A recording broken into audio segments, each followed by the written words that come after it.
Hit the button. I hit the button. I do the thing. Of course, we are on Facebook Live right now. We are the Podguyz Podcast, bringing it to you as we do, 10:15 Eastern Standard Time. Twinge bit early. Yeah.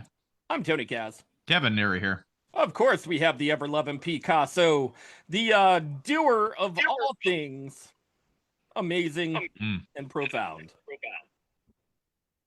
The don'ter of all things non-profound. Wow. The amazing colorist of all things colorable, Les Sparky.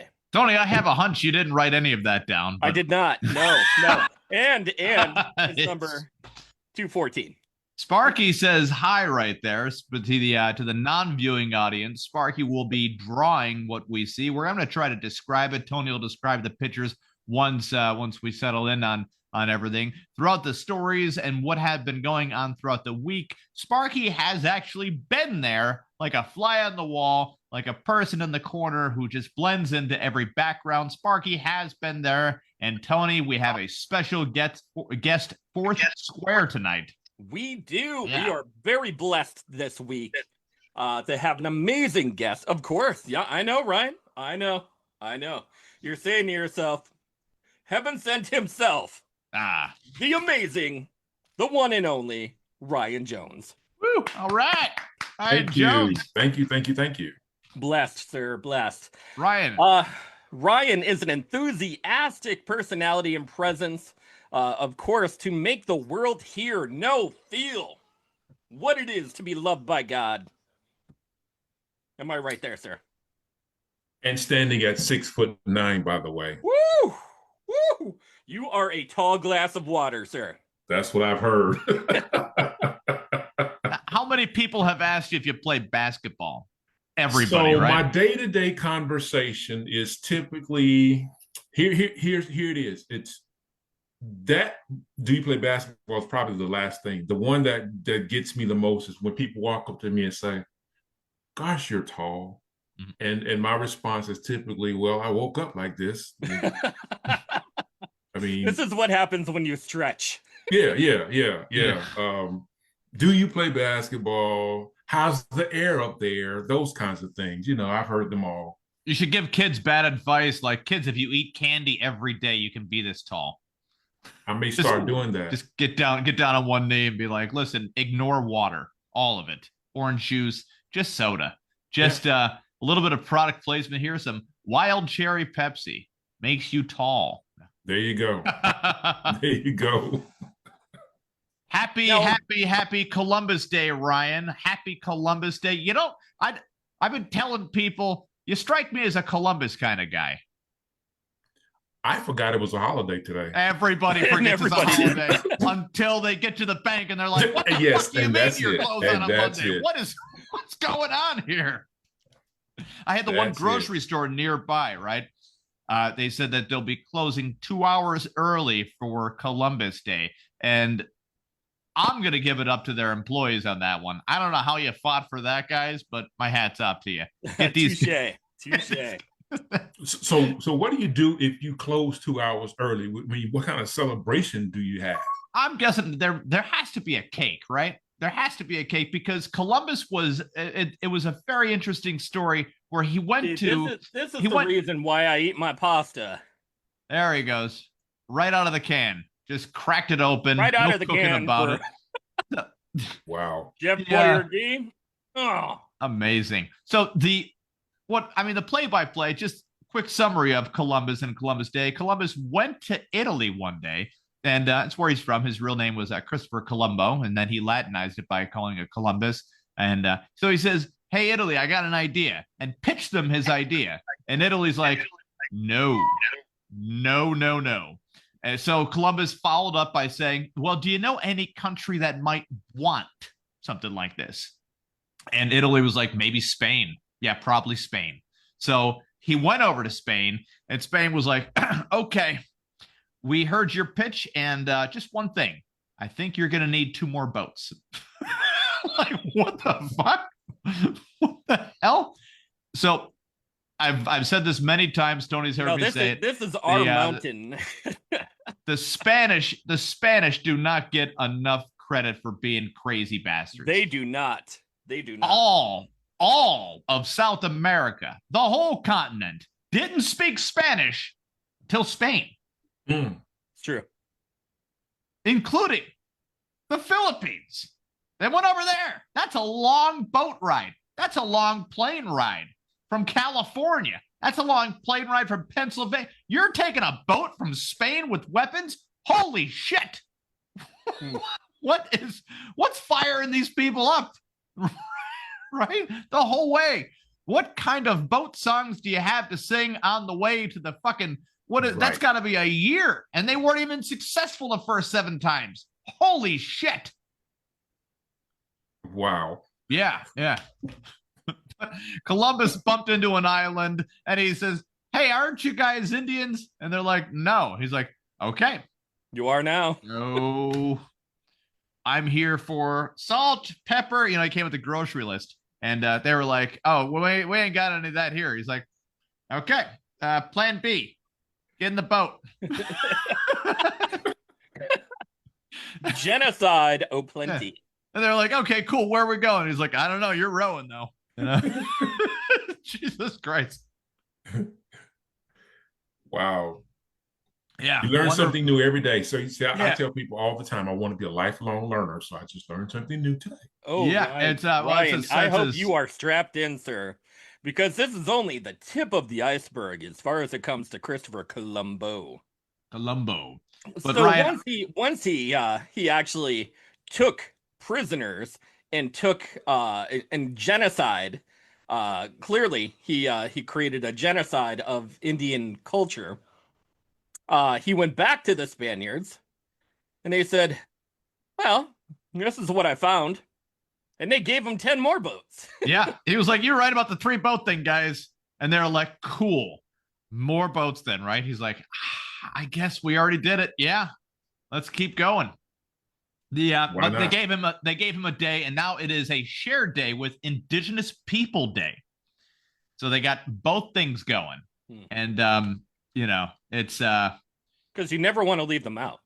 No, of course not. No, it's just it's a weird. It's just I remember even asking a teacher if Columbus discovered America in 1492, was he the first president of America? And my teacher looked at me and said, "Go talk to the priest about it."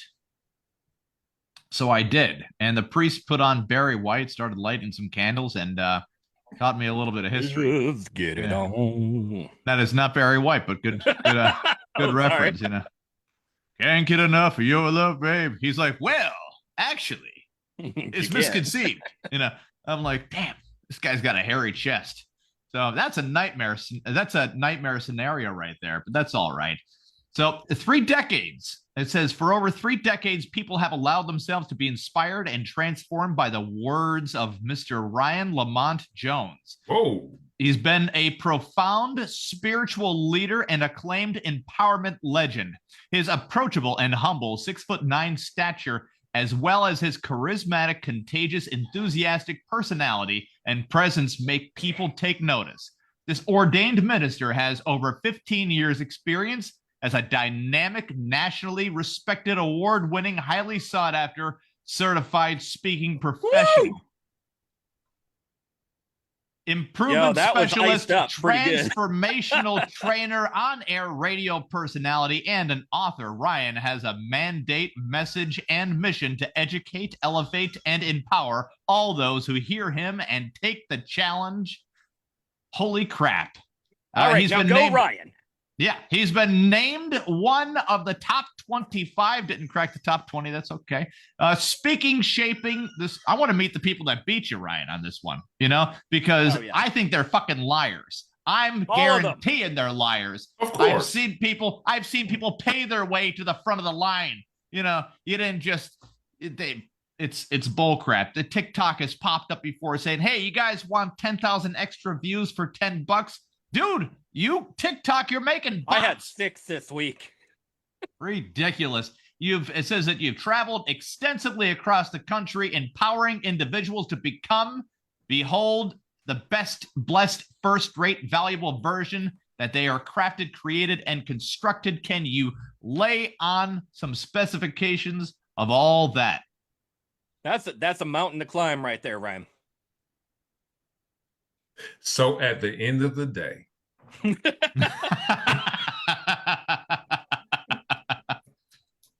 what is it that you do, Ryan? The goal is just to. So I think so many people, when we started talking a little bit about this in so many different ways, so many people settle for just being average and never looking at life and being above average. We become content with the content, and instead of us living an extraordinary life, we typically want to live an ordinary life. It's simpler that way. And so again, as I've stated, I want to be the significant servant leader that I have been called to be, because if I'm not willing to serve on the lowest level, then I can never be significant on the highest. And so platforms like this and people and opportunities is just having the opportunity just to speak life into people, to say something at the end of the day that will preach, brother. Get people preach. Thinking. Yeah. And so that's it. Being 6'9", number one, at 6'9", I get approached every day because I draw attention. I'm 6'9". So in that, I learn how to make people feel at ease when they're around me. You see the 6'9" black guy walk into a room, and then it's like, whoa. That makes everybody feel at ease. They're like, oh, thank God the 6'9" black guy's here. Whew, we can all breathe now. Every time. I need to throw this little icing on the cake. For anyone that is not watching this on video, Ryan is a very good looking. When you think of a 6'9" person, you don't expect to see what we are seeing right here. And you're a very good looking guy. Thank you. I can only imagine at 6'9", with the voice of Barry Manilow and the looks of Denzel. Barry Manilow. I love him. I wouldn't say Barry Manilow. Tony, you know who Barry Manilow is? Yes. Oh, Mandy. Yeah. I think he's got a concert coming to Atlanta soon, by the way. Go ahead. Whatever. So, Ryan, if I were to describe you, I'd say that you look like a less corrupt version of Tyler Perry. I've heard that. Ooh. Less corrupt. Okay, that's a better call than mine. Instead of sounds like Barry Manilow. I'm like, the fuck? Maybe a down version of Barry White, but not. There you go. Barry White. That's who I was looking for. Barry White. Barry we were looking God for. Damn it. Okay. Gotcha. I still said Mandy, one of Barry Manilow's most famous songs, and Tony doubled down and said, "Yes, more chips. Continue." Barry White is what I was looking for. Okay. We got you. So, Ryan, what has been one of your most, in your opinion, one of your most successful speaking tours? Oh my God. We can go least successful. We can go least successful if you want, because those ones stick out too. I've done stand-up for about 15 years. I could tell you probably my least successful show, and blame myself, blame the audience, blame the venue, whatever. But I could also tell you the most successful. But either which way, whatever one sticks out to you and the most, I think probably one. I had the opportunity to go to the Ukraine and speak. I spoke at an event in the Ukraine years ago. This was actually before 1992, I believe it was. And they were just coming out of the communism. So you had Stalin statues all over the place. And it was just having that opportunity. And I think that's probably where, too, I discovered a little bit about myself in being able to enlighten people. Because, number one, very few people spoke English. And then I had to use an interpreter. But then having that opportunity to relay a message of hope. I think that's, just having that opportunity. So that's probably the one that really sticks out the most. But each and every day I have the opportunity to make an impact someplace, somewhere. Whenever you're using an interpreter, it kind of feels like a long echo. Oh my God. Right? Where you're saying something, you don't get the crowd's reaction quite yet. And then you gotta, a little delayed reaction. So you really have to be comfortable with the silence while on stage delivering that kind of stuff. And that takes a lot of confidence, which people are lacking these days. Ryan, in your opinion, why are people lacking so much confidence in themselves and so much self-love? Social media. We have dialed into seeing images on social media, and by the way, Ryan, you're biting into our clientele right here. Well, I mean, because I've seen, because I can play ping pong with that, because I've seen people that shouldn't have confidence on social media but have a ton of it. Oh, huge. You're like, holy crap, you're proud of yourself for this? And they're like, watch this. I do the hit myself on the head with the hammer challenge over and over. And you're like, I just farted into a pot. Look at this. This guy's, That's it. And so we've dialed into that. And the images that people put out there, they make you feel like, I don't know, that they're living this life that they're really not. And so we begin as a society, because we want to be like somebody else, that we're not confident in what we already possess and who we already have and already are. And I tell people all the time, I'm going to knock you guys' socks off right quick. We're ready. Everybody has what I call tags, TAGS, your talents, your abilities, your gifts, and your skills. At 6'9", I'm not a Magic Johnson. I cannot and could never handle the ball like a Magic Johnson. I can't shoot like a Larry Bird or Kareem Abdul-Jabbar. Any of those guys, I can't. That's not what I'm gifted at or what I'm skilled at. I'm skilled at what I know how to do on the basketball court. And so I think what we have to do in life is to focus on what we're good at. What is your area of expertise? What are you really good at? And stick to your wheelhouse.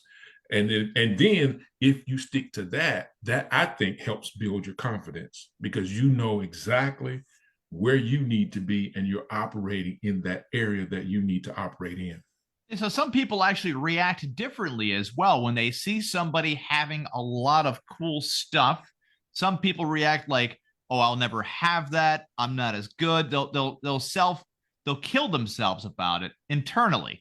But other people, they see that and they want to not only match it, but they want to exceed what others are also doing. So it's that swinging door effect that for some odd reason inspires others and makes other people kind of shrivel up there. Mm-hmm. But here again, it's the images that we see. All those images are not necessarily real.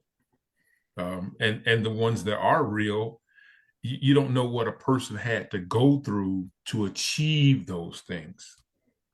I would add on to it maybe that it's how you're raised as well. Like if your parents are saying, hey, you're good at blah, blah, blah, and the kid sucks, they're like, well, you're great at sucking at this then, because whatever, you're not, it's not a bad thing that you're terrible at bowling. Hell, some of the worst people I know are great bowlers. Whatever, on to the next thing. So and then you have, parents that are, you see them sometimes and they're yelling at their kid to put back the orange juice, grab the orange soda. And you're like, what the fuck is going on over there? Really?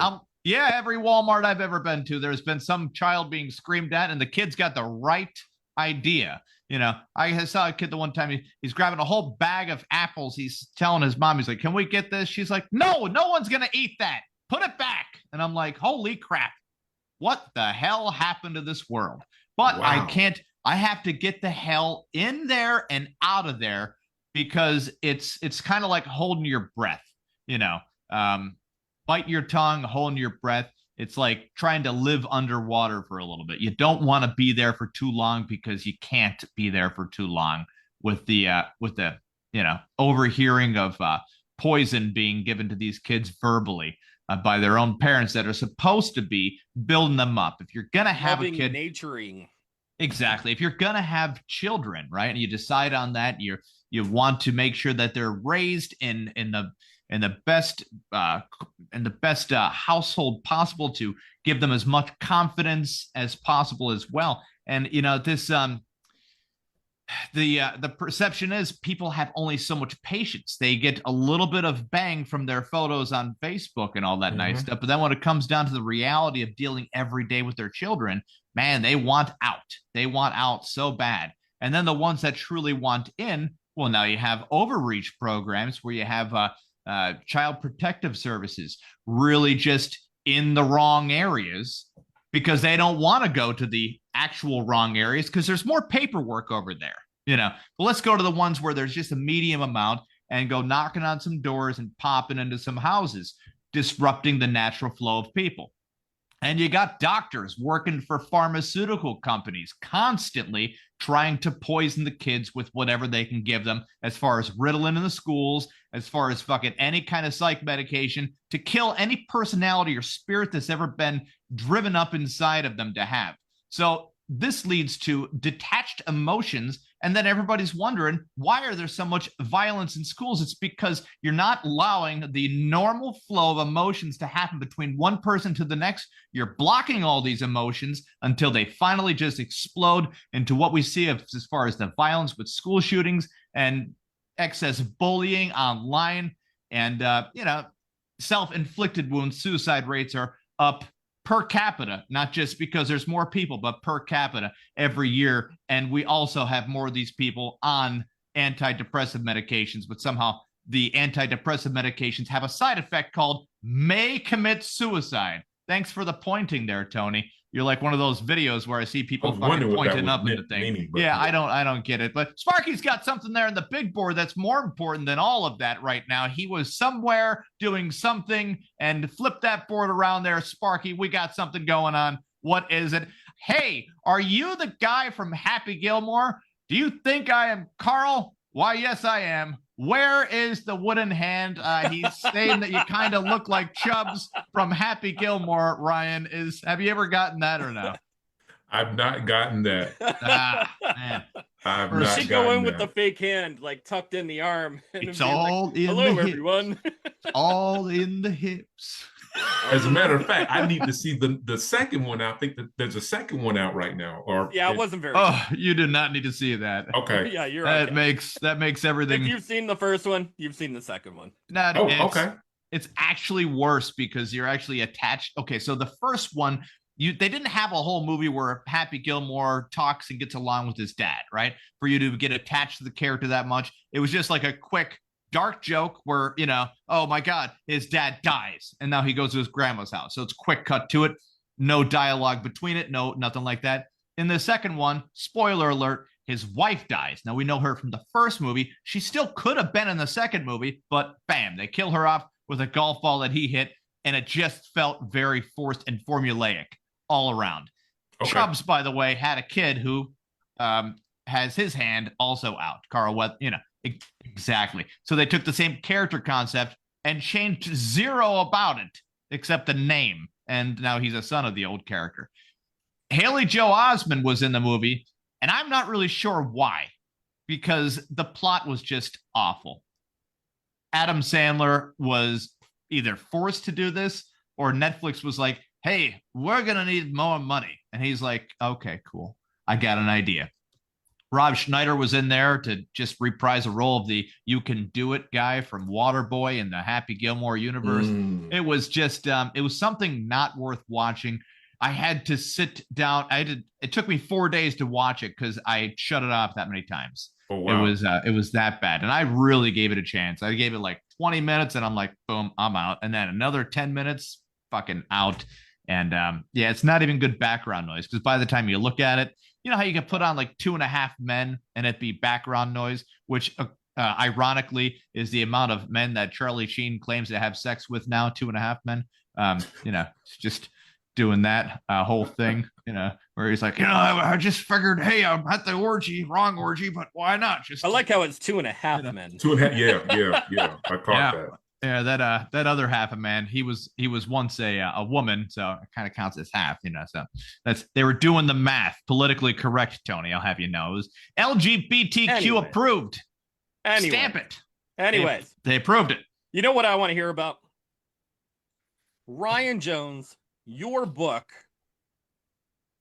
You're an author, correct? Mm-hmm. You seem surprised when you're like, it's just all right. What is the name of your book? Where can you find it? What is it about? Well, which one? Which one You have indeed? multiple. He's got Okay. a lot going on. Whoa. Let's back that train up a little bit. So the last book is called The Power Of. And so it's talking about the power of, let's say, the power of saying yes, the power of belief, the power of your words, the power of thought. So there are different chapters that talk about the power of whatever that last word is, the power of I am. And a lot of times we don't realize that we do have power, that we, believe it or not, we begin to speak things, and we say it from a spiritual standpoint, speak those things that are not as though they were. But we have to learn how to speak life. If you wanted to be the comedian and you wanted to set out to be on these particular stages, you've got to say it. And so in that's how that book came about, which is my last book. And then the one prior to that is Why Stay Here When There Is Calling, because all of us, we've got a there that's calling us. But here again, we begin to be content with the content and we don't want to move. And so we stay where we're in this moment of here.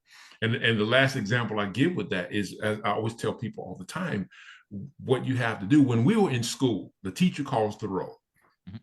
Everybody in the classroom says here. But we thought that person who said present was an idiot because, everybody else said I'm here, but then that one or two people said present. And I've learned over life, we really do have to be present because there are too many people that are here, mm-hmm. but there are very few people that are present. So I have to follow that up with this question impersonally.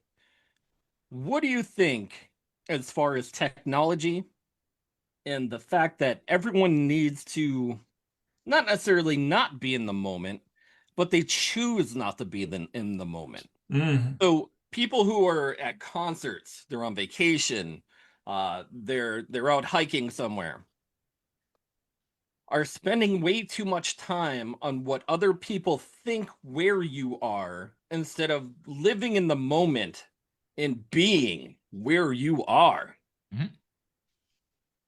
I think that's so so meaningful, and not to say it's meaningful, but it's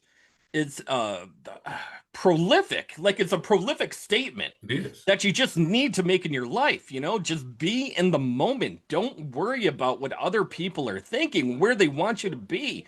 You be it, and you are there. Yeah, we got the word present, though. You touched on something there. I'm going to retouch on it. You have to be there for your own life. So many people want to get drunk. They want to smoke some pot. They want to do their own thing. You go around one time. How much of this life do you really want to be there for is up to you, but you should be there for it every day. You should want to be there for it every day. That way, if you make a mistake along the way, you might remember where that mistake was, and you might be able to fix it. But to have the presence of mind to be aware of where you're going is very, very significant. I have not drank alcohol in 6 years, Ryan. I have not drank alcohol in 6 years, and I look at some people have one way to feel about it. Some people have another way of how I did it. I looked at exactly how the AA program worked and realized there was a relapse rate in the AA program. So I said to myself, I have to do the opposite of what they're doing, the complete opposite, and for those that believe in God, that's perfectly fine. But that's perfectly fine. But I had to take God out of the equation. I had to take the afterlife out of the equation completely. Because if I did take the afterlife out of the equation, then there's only this life. This is it. This is it. And if this is it, and there's nothing afterwards, well, why am I drinking? Why would I have to drink? If I am drunk, I am spoiling the heaven I am trying to create on earth right now. Right. That's how I try to look at it. Right. So I took the concept of love and I said, you got to get rid of it because that'll cause you to drink too. All the causalities, take that right out. No way. Love interests, get rid of them. Be done with the idea. Any friends that want to drink, talk to them. Don't hang out, sort of thing. AA tries to say, get you around and talk about whatever. All you're doing is allowing addiction to talk to addiction to talk to addiction. And they're all training each other. All the addictions are training themselves to lie a lot better instead of starving the addiction like the dog that keeps biting everybody. It's always going to be with you. You're always going to remember how you felt when you were drinking and how you're, having a good time or a bad time or whatever, how you have these cool stories sometimes. But there comes a point where you realize all you're doing is drinking and talking and you ain't getting nothing done. And that is the problem. Sparky has something on the big board that might bring us back down to earth, though. Sparky! Oh, I'm excited about this. He says, the power of an electric motor, I would be in Spain by now. Oh, look at that. That's beautiful right there. Thank you for the Columbus Day throwback of the electric motor that should have been invented back then. How much faster the world would have burned down, we have no idea. Not for Tony's favorite girl was in the news over her flotilla again.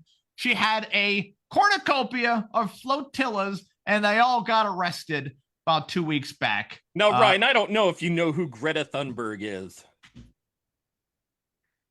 No. She was that little girl, a female activist. Her rise to fame is over the activism in Greenland, right?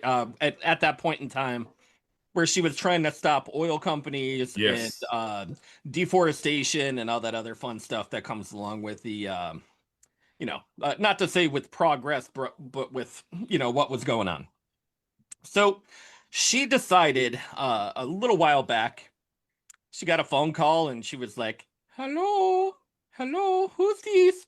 And a guy came up on the phone. What the fuck? Why does Greta Thunberg sound like that?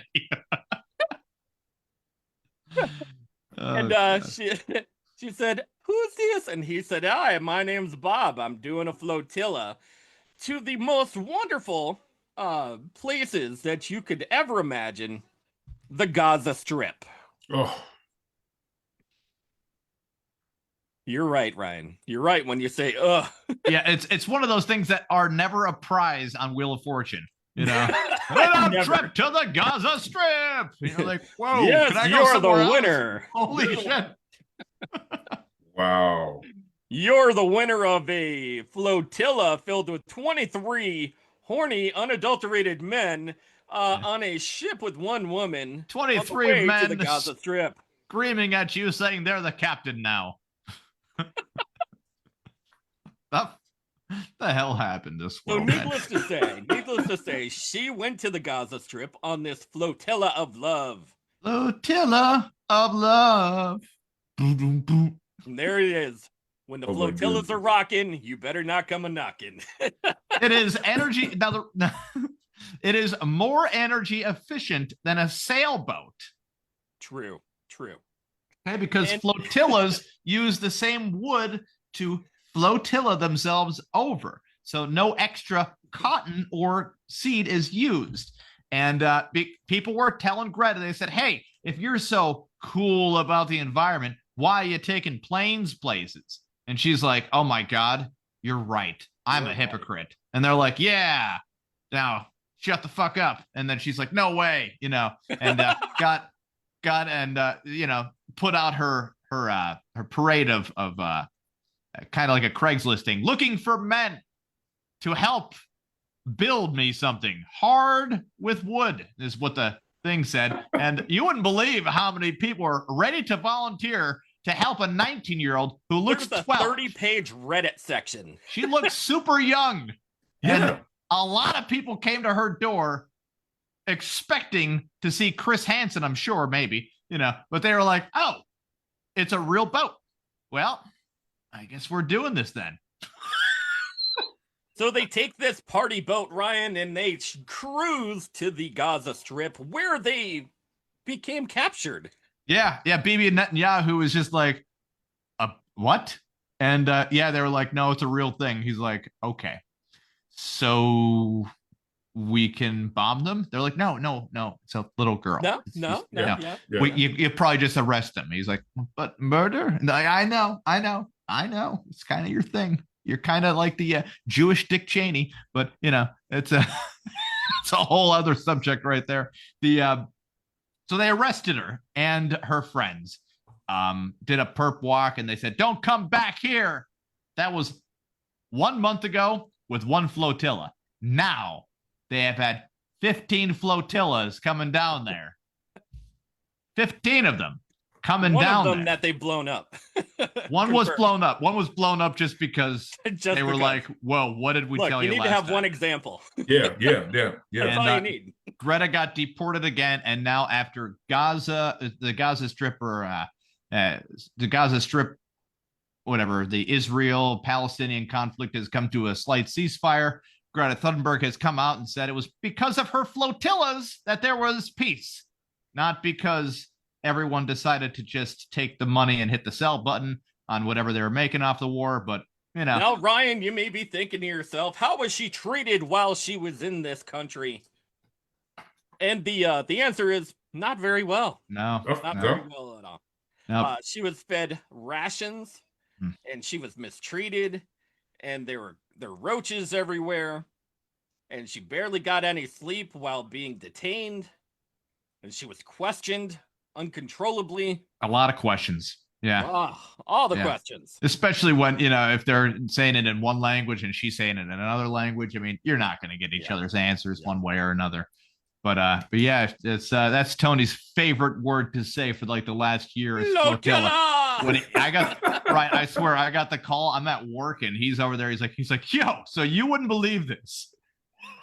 Greta's got a flotilla. And I'm like, who's Greta? What are you talking about, man? He sent me the link and I'm like, oh my God, she's going to get herself live in infamy forever. Like how I'm like, they said the poor girl's going to get herself killed. Like, I don't know. I'm looking up, getting back to Ryan here. I'm looking up A Season of Change. Your book, A Season of Change. Now, if you buy the book new, this is an option I haven't seen on Amazon before. If you buy the book new, it's $20. If you buy it used, $15.74. I've never seen that either. Yeah, no, it's on here, and it's your book. Yeah, it's a different thing because how do we know it's a used one? How used is it? Are there pages ripped out? I don't know. I have no idea. I would suggest just buy the new book. It's $20. Notes and passages. I spent $20 on lottery tickets today and regretted it because we got to watch me lose and my wife lose on the tickets, on Jurassic Park tickets. And, she's never bet on a scratch lottery ticket before. So I'm like, screw it. Let's get two of them and let's feel the regret of gambling. Let's lose together.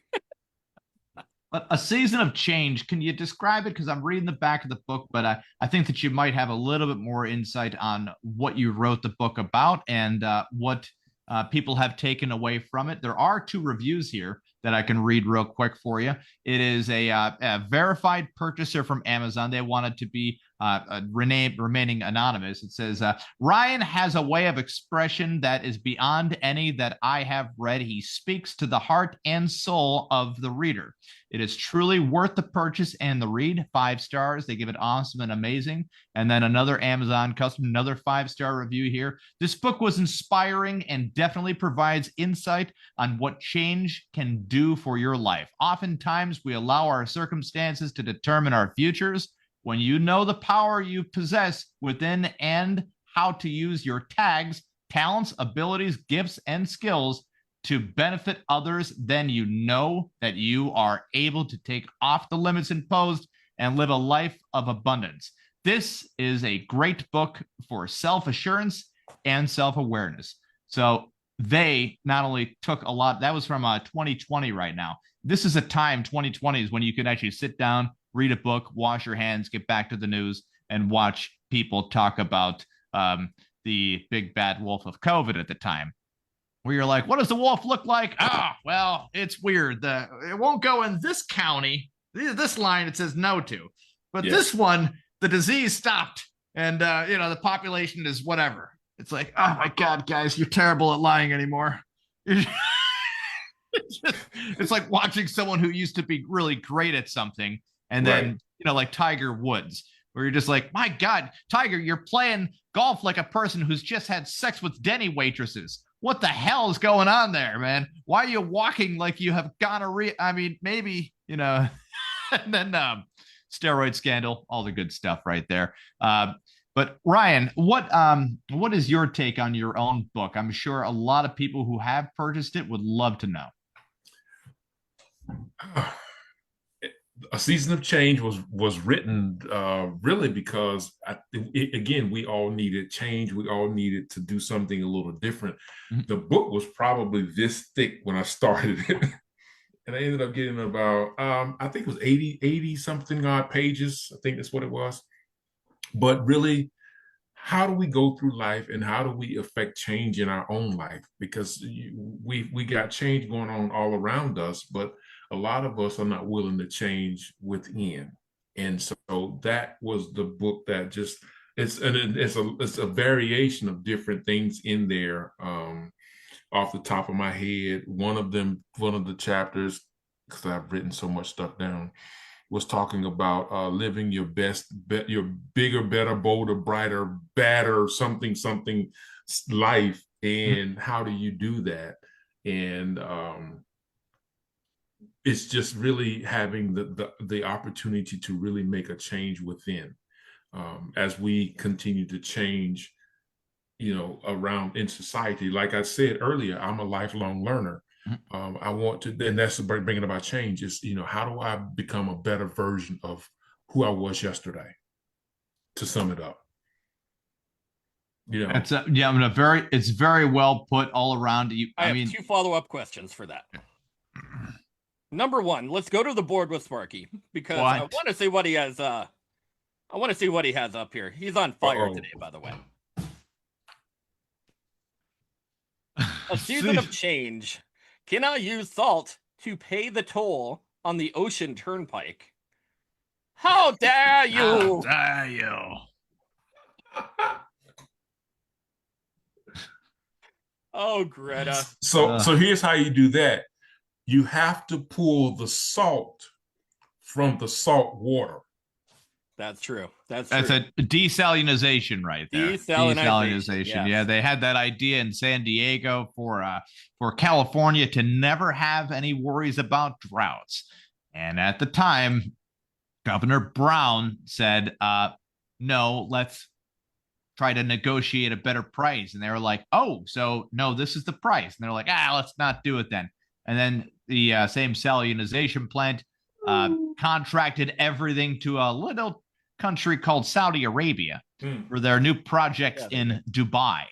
So then California came by again and said, hey, we're ready to do that thing that we should have done also. And they're like, yeah, so we don't have anything for you right now, sorry. So Governor Newsom at the time had the good idea to try to negotiate something. He failed at it because, you can't, take blood from a stone or whatever the hell. Can't get what isn't available. So then in retaliation, he ended up taxing the company a lot of money, which is a lot of fun, just raising taxes. And the raising of taxes was to build better reservoir foundations up in Northern California, which are still actually incomplete till this day, which is wonderful. Wonderful jobs from the other book is The Email. The Email by Ryan Lamont Jones. That book came about. So I was speaking at a conference it was a middle school, high school, and elementary school. So that was a cluster type of event. Mm-hmm. Keynote speaker. They asked me months ago to come be the keynote speaker. So I'm sitting in a room. I never write out my speeches, by the way. Mm-hmm. So I'm sitting in the room and I'm getting ready to go on stage. And it's like, okay, Ryan, what are you going to say to all these young men out here. What is it that you're going to say? And I start writing, okay, the E, you're exceptional, you're educated, you're empowered, you are enlightened. And I just kind of went down and made a list of E words. And that's how the book came about. And when I got home, I said, there's got to be something that I could put into a book. And I just started writing. And so the E stands for the exceptional male, by the way, because I think too many men, we got a lot of good men and great men out there, but it takes a real man, different kind of man to be an exceptional male. And we got a lot of good men that are easily manipulated by bad women. You got a lot of bad men that are good at manipulating good women, and it's an ebb and flow right there. Did you have any follow-up? Do you do like question and answers at the end of your talks or during your talks? I do a lot of that. Just because, people and I prefer that part of it as opposed to me standing on stage for however long I'm on to speak. Just do a Q&A because that begins to open up a lot more in my mind. And then I begin to speak a lot of things, and things will come to me that I have to write down later because I'm like, oh, wait, that was really good, Ryan. Now, Ryan, the one thing that always bothers me is that if you don't have a degree in something specific, it bothers me when people dismiss somebody that doesn't have a doctorate or a sociology degree in something, but is still speaking in more relatable fashion and truer fashion than somebody that would have that kind of degree. Are you a doctor of any sort or no? No. And you don't need to be. And you don't need to be. And to your point, I have so many friends and people that I really know, most of them in the entertainment industry, that are receiving now these PhDs, honorary doctorates. Mm-hmm. If I don't earn it, I don't need it. Yeah. That's just my philosophy. So thank you. I have to ask the ultimate question. And this one's going to blow your mind for a second. Out of all of these particular outlets that you have done over your years, what is the best layer of advice that you have ever given someone? Wow. Besides just being authentic and being true to who you are, I think that's genuinely it. I have been blessed and been in a position to be able to meet a whole lot of people. I'm not going to name names, but just being in the room. Let's name some names. People. Yeah, start name dropping. What the hell? It's the classiest thing to do. Because I've learned how to just be genuine and be authentic. You guys, just being authentic, just being genuine, just being who I truly am. I don't know how to be anybody else. And I think that's one of the biggest advices, a piece of advice that I've given to people. Just be true to who you are. Because it goes back to the social media thing, because we watch people on social media and we want to be like that person, but is that person truly living what you see? Is that the biggest feedback that you're getting from the younger crowd? Is that they're worried about achieving something as fast as somebody else or faster? Because, when you're a kid, you start hearing these stories about great people that did it at this age already, and not to put too much pressure on the whole world, but I don't think anybody is going to really outdo Mozart. He's 6 years old, put in front of a piano. Amazingly, Kevin, I did have someone come over the other day to me. Yeah. And they said, wow, I really love your show. How can I be like Sparky? Oh, okay. So we know it wasn't one of those Indian bot people, right? Where they're just like, what I could do is I could get 15,000 subscribers for $50,000. Like, dude, I don't even know you. Who are you? Hang up the phone. How did he get my number? Sparky's definitely the highlight of the show. We have sold more merchandise with Sparky's face on it saying, I draw what I see, than the Podguyz Podcast shirts. Wow. They came in second. And of course, the ghosts coming out of Madonna's vagina stick figure shirts that Dr. Venkman, Bill Murray had to zap away, sort of thing. We've had a whole 2 years dedicated to that idea. We started going one day where oh God, I was in the Philippines at the time, and we were doing a show. I was from there, and then Tony was going on about how Madonna wanted to make a non-fungible token of her her area like that. Yeah, And naughty bits. And I got on a little. Me and Tony got on like a ping pong back and forth of. See, weirdly, a ping pong thing is different in the Philippines than it is here in the United States. Oh, I can believe it. A ping pong thing is actually a name of a restaurant over there. It's called a ping pong ting, though. A ping pong ting. It's their best attempt at Chinese cuisine. But I want to get into tags. Talents.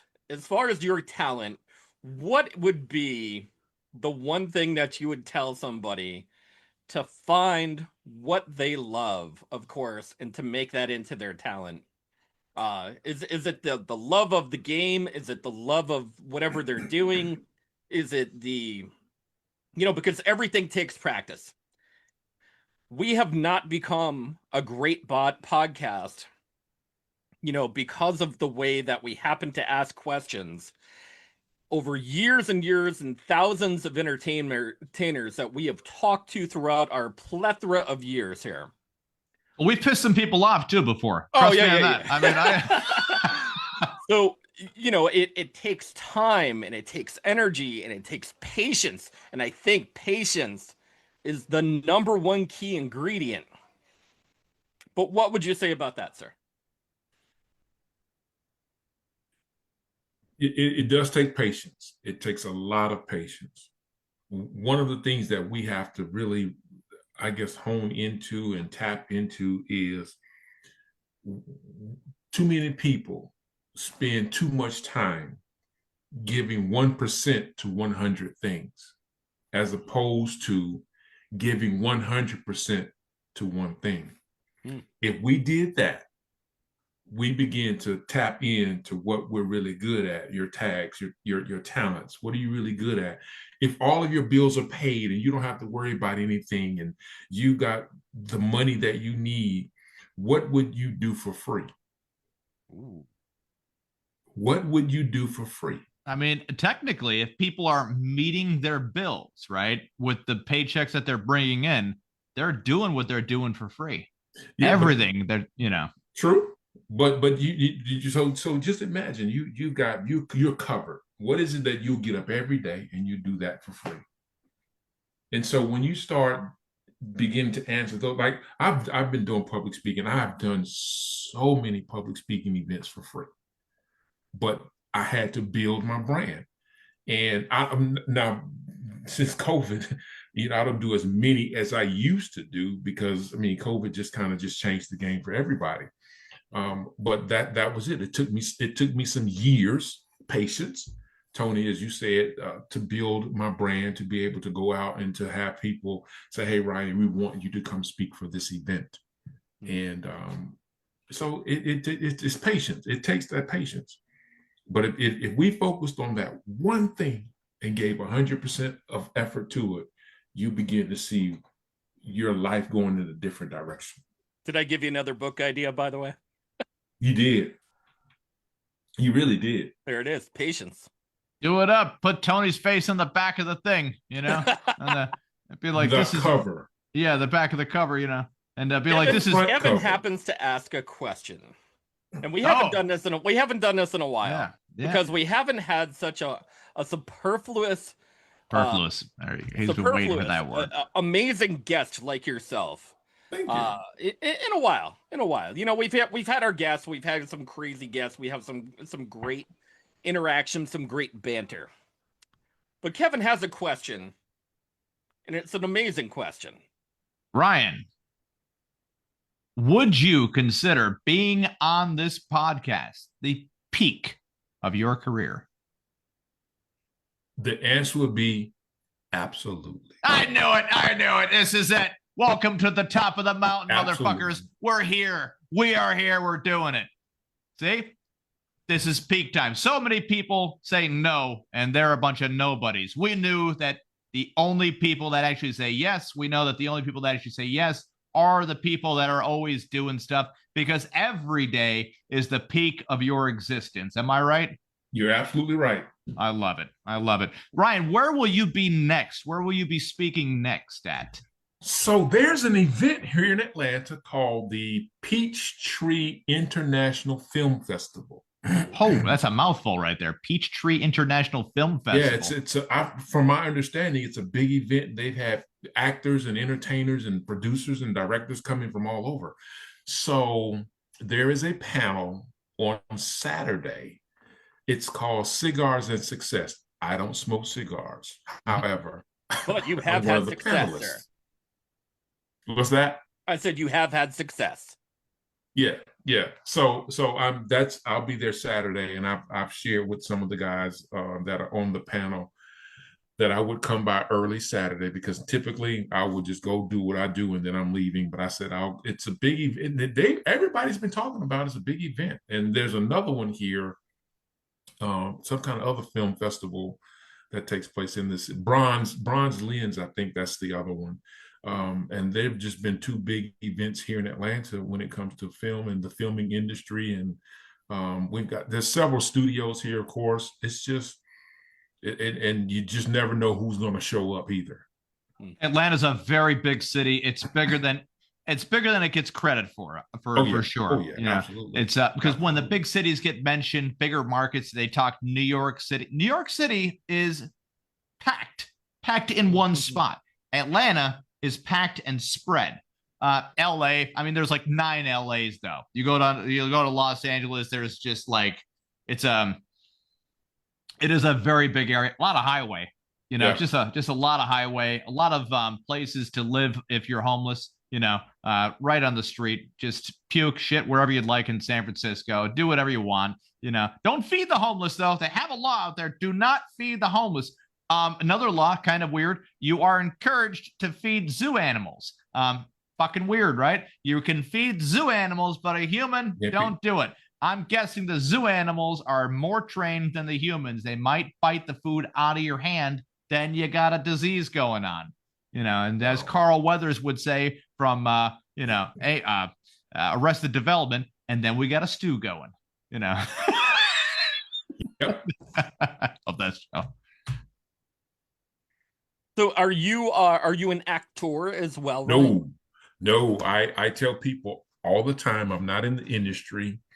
Well, I did make an appearance. And I guess my question is why not? Yeah, why not? Yeah, why not? You can do stuff, right?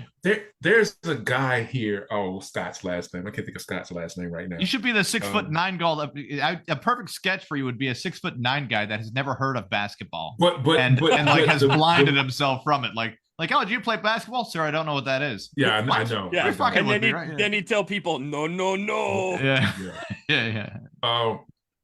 Okay, I think Scott's first name. But anyway, he did a movie. He's an attorney here in Atlanta, and he's a movie producer and some other stuff. So he did a movie years ago. It was supposed to be called The Adoption, and then Adopted, and then he changed the name to The List. It's on DVD and on one of those other streaming platforms. Anyway, so Montel Jordan was actually in the movie, and I had a small role in it. I played a cop, 6'9" cop with a 6'9" cop. There's no such thing, is there? Hannah. Yeah. So that was just my only appearance, and the only reason I ended up getting that role because I was working a part-time job in sales, and I was working in a suit store. The lady who was the producer, director, her boyfriend was looking for a suit. They was fiancé at the time, so they getting ready to get married. He came in. He looked at me. He says, this guy would be great for that role that you have in that movie. So I went and met Scott, and he was like, yeah, sure, you can be in the movie. And I'm like, whoa, I've never acted before. So yeah. Did you say Scott's the director? Yeah, Scott Pryor. That's his name. Scott Pryor. Yep. And the movie is called The List. You could honestly just play yourself in a movie and have the characters learn the lessons of your books along the way. So just an idea here. I'm just throwing it out there. I'm going to make a note of that. Make a note of that. I'll send you a message of it where you could just take the names of your books anyways, like the email or I had it drawn up here real quick. Oh, so you could, because it sounds like the name of a movie real quick. A Season of Change. You could just be the speaker in A Season of Change as a little bit of an Easter egg sort of thing where, oh, hey, the person who wrote this movie and helped direct the movie or whatever the hell is also the speaker in the movie, and then have the kids from that school kind of learn those lessons along the way. I like that. Yeah, just, jam-packed full of good ideas you are, Kevin. Yeah, kind of like a Christian-y flick, only you could find you have better writing than those movies. I was just watching something today. It was the old Don't Do Drugs, where Kermit the Frog's like, hey, don't do drugs to the kid. And he's like, I've done too many drugs. I'm seeing Kermit the Frog talk to me right now. And that was literally every reaction he had to every cartoon telling him not to do drugs. Where Bugs Bunny was coming up to him saying like, hey, you're not the same anymore. He's like, why am I seeing a rabbit? Oh my God, I smoked too much pot. And it was just all cartoon.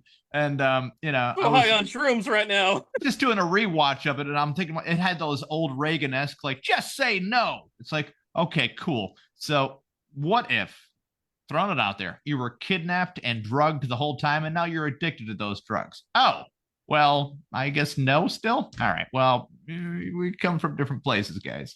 But it didn't, I would say it didn't very much age well, except there was the one part, the little girl's like, well, she found her brother's box of drugs and she's like being talked to by the little ghost addiction guy. And he's like, hey, you should just fucking do it. And she's like, yeah, I guess me and my brother to have something to talk about, then we could be friends. He's like, perfect logic to me. I'm like, holy shit. This is taking a terrible turn real quick. Yeah. But I was watching that, and then I put on some Ernest Scared Stupid for my beautiful little girl in there because thank goodness we've done some amazing voiceover stuff, Kevin. Yeah. Because this would make a great animated movie, by the way. Oh yeah, dude. Yeah. We have a couple of sketches for the Podguyz podcast lined up for our premiere going on to Roku TV, stepping into that facet of life very, very shortly. So a lot of fun stuff on the way, Ryan. A lot of fun.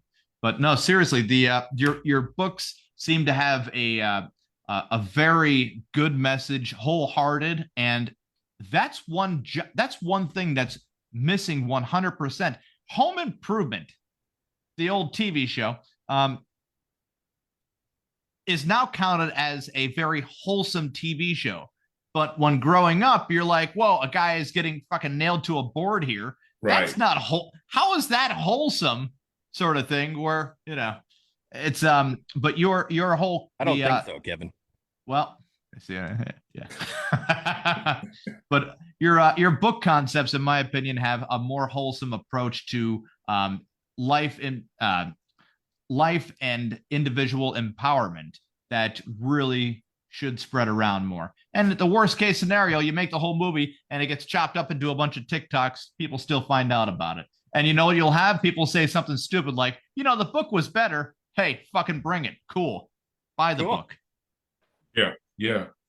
I think a lot of that, the way I was reared and grew up. I grew up in a single parent household.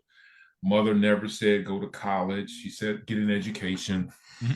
At 6'8", 6'7", probably 6'7", 6'8", went out for the basketball team my senior year, by the way.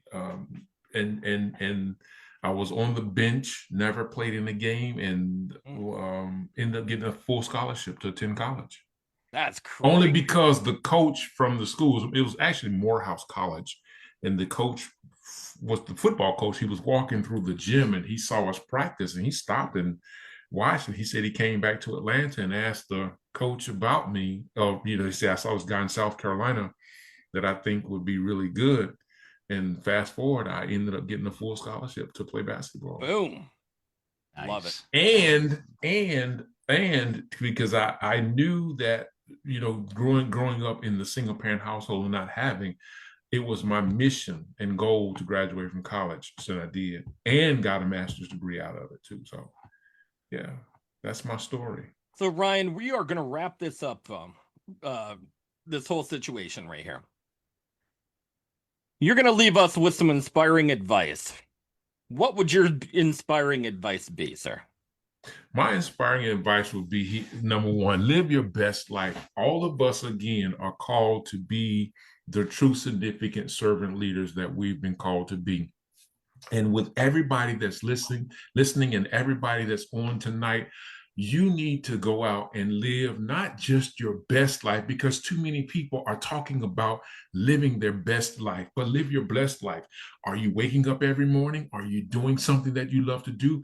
Are you enjoying your family? Are you just enjoying life? And if you say yes to all those things, you're living your best life. Because I want to close with this, because we complain about so much in life. And we have to realize that, we will run into people who are looking on their deathbed and looking to have an extended life and not complaining about anything. Mm-hmm. So take that. Know that we are living our best life. And if you live your best life, you become the best, first-rate, valuable version of who God called you to be. And when you do that, you're going to definitely live your best life. So thank you guys for having me. I thank you for the opportunity. I pray that it's not, I don't think it'll be the last time, but, just having the opportunity to come back and share with you guys. So thank you. We love it. We love it. Thank you very much. Did people are going to try. Did you draw something else? Do we have one more drawing? I don't know. What's Sparky doing? Sparky, what do you got there? No, we see it. We see it making. No, he's got something. He's got something. Okay. We see him moving. Ryan, if people are going to get in touch with you, how would they get in touch with you, sir? My social media is, I'm on social media on Instagram, which is Ryan LJ3350 on Instagram. And if you go to TikTok, you guys gonna laugh at this one. My TikTok is at Stand Tall Ryan. That's actually that's not bad. That's catchy. Yeah, that's not laughable. It's good. It's good stuff. Stand Tall Ryan. That's not bad. If you said that, your TikTok was something like Zebra Chew, I'd be like, what the fuck does that mean? Yeah, I know. I don't know. I just like that gum. I like the first 2 seconds of it. What is it? Sparky's got something there in the big board. Sparky, what is going on? Now, following. Go Falcons. Oh. Sorry, Josh. Sorry, Josh Allen. Not today. Did they win? I'm assuming they won. Since home teams to win on a Monday night are 85%. So yeah, they won. Yeah. The Bills couldn't stop the run. The Falcons couldn't stop holding with the run by 10. Sparky says minus 6.5 would have came in if you bet the live bet. And, if you bet the money line or even backed it up by that much amount of points, the Falcons were not favorites to win this. You would have won a lot of good money. Not speaking as a gambling addict at all. I just, throw $5 here, $10 there. Do your thing there, Tony. No, I was trying to get Sparky to unmute himself, but he ain't gonna do that. Oh, wait. He's pushed the button. I push the button and I do the thing every once in a while. Yeah. So I mean, it is what it is. Sparky, where can you find us if you were looking for us, sir? You can find us on every single major streaming platform, including Spotify, Spreaker, Deezer, Castbox, Pocket Cast, GeoReel, Facebook Live, Google, YouTube. TikTok. Eventually, you're going to find us on Roku TV. Mm-hmm. True. Guys, we are the Podguyz Podcast, bringing it to you every Monday as we do, 10:15 Eastern Standard Time. Some amazing guests that we do have planned up for the next couple weeks. Big shout out to Ryan Jones. Thank you very much, sir. Thank you. We appreciate your candor, your amazing lyrical skills, and just thank you for being with us, sir. Thank you for having me. Enjoying the journey. Guys, make sure you tune in every Monday, 10:15 Eastern Standard Time. I'm Tony Kaz. Evan Neary. Of course, the ever-loving Picasso. Go Bears. Yeah. great night, guys.